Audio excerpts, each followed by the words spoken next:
네, 관련 내용 조금 더 짚어보도록 하겠습니다. 김광삼 변호사 나와 있습니다. 어서 오십시오. 네, 안녕하세요. 조금 전에 기자 리포트로 잠깐 들으셨습니다만 이제 이 사건이 2011년 4년 전으로 이제 거슬러 올라가는데요. 네. 40대 유부남, 이제 이혼남이죠. 40대와 이제 27살 차이의 여중생과의 관계가 이것이 사랑이냐, 성폭행이냐 하는 문제였는데 말이죠. 그 사건 그 내용을 우선 좀 설명해 주시겠습니까? 2011년 8월에요. 예.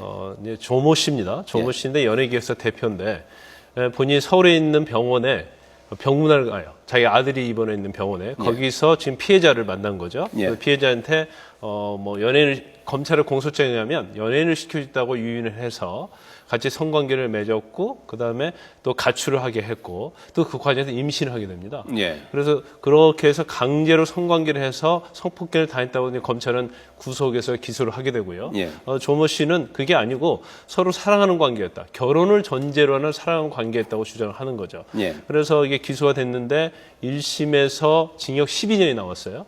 그다음에 항소심에서 징역 9년으로 예. 하향됐죠. 예. 그래서 대법원에서 이건 피해자 진술에 신빙성에 문제가 있다. 그래서 무죄의 취지로 이게 다시 2심 법원, 원심 법원으로 돌려보냈고 원심 법원에서 최종적으로 대법원 판결의 취지에 맞게 무죄 판결을 하게 된 겁니다. 최종적으로 이제 무죄로 결론이 난 거 아니겠습니까? 처음에 이제 12년, 9년, 네네네. 결국 이제 무죄로 이렇게 됐는데 예. 이번 판결은 어떻게 보셨습니까?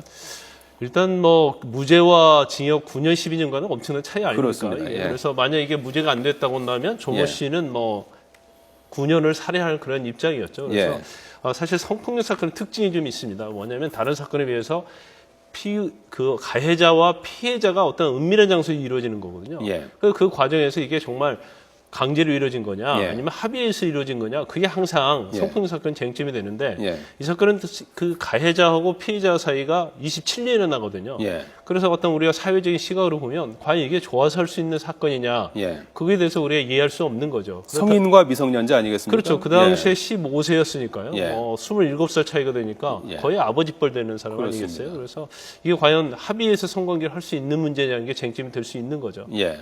그런데 이제 피해자는 본인이 뭐 강제로 당했다고 얘기는 했지만 여러 가지 법정에서 현출된 증거들, 예를 들어서 뭐 카카오톡이랄지요, 편지 그런 내용에 그 조모 씨를 사랑한다 뭐 그런 내용들이 굉장히 좀 많이 들어가 있다고 합니다. 예. 거기다 대고 사실 원심 다시 이제 고등에서 재판할 때 그 교도소 접견을 갔어요. 예. 그 조모 씨가 이 사건 말고 다른 사건으로 구속이 됐을 때 접견을 갔는데 예. 그 안에서 내용에 보면 굉장히 좋아하고 사랑한다는 표현이 많이 들어있다는 거죠. 그래서 그런 녹취 파일을 다 들어보고 결과론적으로 대법원의 무죄 취지에 맞게 이 사건에서는 서로 좋아하는 관계에서 합의해서 성관계를 했다고 해서 무죄 판결을 하게 된 겁니다. 예. 본인은 이제 뭐 강압에 못 이겨서 연애 편지도 쓰고 메시지를 보낸 것이다. 뭐 사건 당시보다 지금이 더 무섭다. 여자라서 성폭행 당했고 뭐 남자로 살고 싶다 이런 뭐 네네네. 나름 절박한 그런 그 주장을 하기도 했는데 그런 것들이 결국 대법원에서 받아들여지지 않은 그렇죠. 거군요. 1심, 2심에서 12년, 예. 9년이 선고될 때는 이 편지 자체가 본인의 자유로운 의사에서 쓴 게 아니고 예.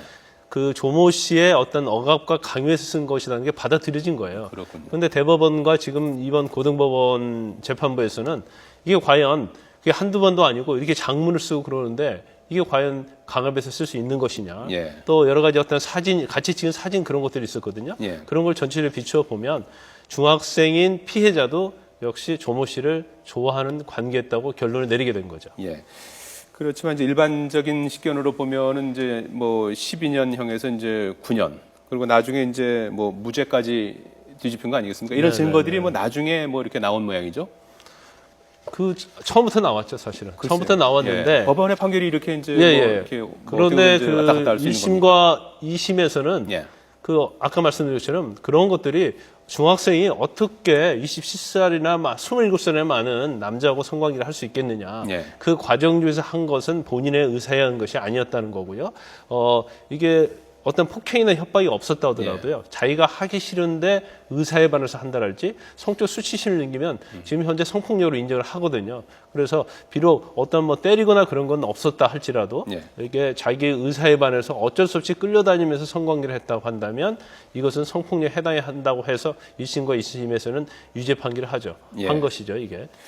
선고 직후에 피고인석에 있던 남성이 울면서 선입견 없이 봐주신 재판부에 감사하다. 피해자 원망한 적이 없고 잘 됐으면 좋겠다 이런 말을 남겼다고 합니다. 이제 무죄로 판결 난 이상 이 여중생은 오히려 이제 뭐 2011년에 여중생이었으니까 뭐 이제 19살, 20살쯤 됐겠군요. 네네. 뭐 그러면 이제 무고죄도 성립이 될 수 있는 겁니까?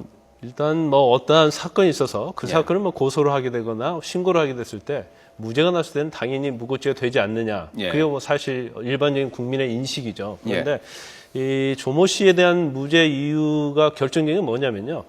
그 피해자 진술을 믿을 수 없고 범죄에 대한 충분한 증명이 없다는 거예요. 예. 충분한 증명이죠. 예. 이게 어느 정도 있을 수는 있지만 충분한 증명이 없기 때문에 사실 어떤 그 고소를 한 사람이 무고를 했다는 것도 과연 명백히 증거가 있느냐 그게 문제가 될 수 있고요. 예. 그다음에 검찰에서는 계속적으로 이제까지 이 판결이 오늘까지 선고되기까지 어떤 조모 씨가 유죄라고 계속 주장을 하고 거기에 대한 맞는 증거를 계속 냈거든요. 그걸 예. 뒷받침할 수 있는 증거를. 예. 그렇기 때문에 조모 씨가 그 피해자 A 양이 피해자로 생각하기 때문에 아마 검찰에서는 피해자를 무고로 입건한다거나 뭐 수사하지는 예. 않을 걸로 보입니다. 아무튼 이번 사건의 경우에 이제 도덕적인 측면에서 이제 미성년자와 성인의 어떤 관계 뭐 이런 부분에서는 쉽게 공감하기 어려운 그런 부분이 있는 게 사실이거든요. 앞으로 이번 판결이 뭐 유사 사건에 영향을 미칠 가능성도 있습니까? 뭐 오늘 뭐 언론사 보도가 됐습니다만 예. 이와 유사한 게 무죄가 난 사건이 상당히 많이 있습니다. 아, 네, 많이 알려지지 않아서 그렇죠. 예. 그래서 결과적으로 어떤 성폭력 사건에서는 피해자 진술의 신빙성에 관한 문제인데 예. 신빙성을 뒷받침할 수 있는 증거가 이게 사실 진정성이 있는 거냐 없는 거냐 이제 그거에 의해서 유무죄가 갈려지거든요. 그래서 이 예. 판결의 의미라고 생각한다고 한다면 피해자 진술을 뒷받침할 수 있는 증거 예. 또는 가해자 진술을 주장을 뒷받침하는 증거에 관한 판단에 있어서 예. 굉장히 좀 엄격한 걸 요한다는 것을 의미한다고 할 수 있습니다. 예. 김광삼 변호사였습니다. 잘 들었습니다.